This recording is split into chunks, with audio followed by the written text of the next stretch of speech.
ప్రేమ నమ్మకం కలిగిన మా తండ్రి, మీ అనాది సంకల్పమును బట్టి చంద్రశేఖర్ ఎవరు, పల్లవి ఎవరు, ఎవరికి ఎవరు తెలియదు నాయన. Marriages are made in heaven. ఈ భూమి మీద మీరు వివాహాలు చేస్తున్న గొప్ప సృష్టికర్త దేవుడు అయ్యా. సృష్టి వివాహముతోనే ప్రారంభించావు నాయన. నీ పరిచర్య వివాహముతోనే ప్రారంభించబడిందయ్యా.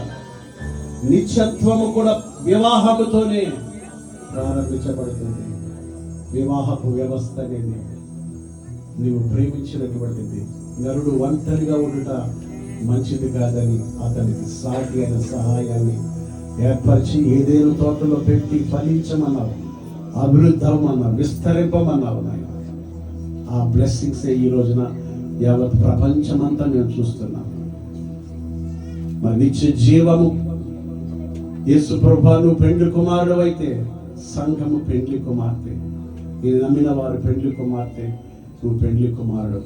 దానికి గుర్తుగా ఉన్న చంద్రశేఖర్, పల్లవిని వారిద్దరిని చూస్తూ రాబోయే దినాల్లో యేసు ప్రభు నమ్మిన వారి వివాహం ఎలా ఉంటుందో మేము ఆధ్యాత్మికంగా మేము చూడగలుగుతున్నాము నాయన.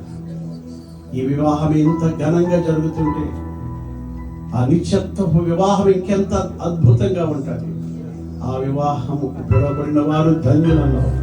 అది గొర్రె పిల్ల వివాహ మహోత్సవం నాయన. ఈ వివాహానికి అటెండ్ అవ్వచ్చు, కానీ ఆ వివాహానికి అటెండ్ అవ్వాలంటే నేను సొంత రక్షకుడిగా అంగీకరించాను.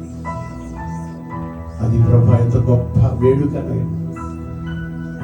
ఇరు పక్షాల ఫ్యామిలీని చేతులకు అప్పగిస్తున్నా. ప్రేమ కలిగి ఉండడానికి వారి ప్రయాసపడాలని ప్రార్థిస్తున్నాను. ఇద్దరు బిడ్డలు ఈ సన్నిధిలో వారి వివాహం చేర్చుండగా మీరే ఈ వివాహంలో మీరు ఉండి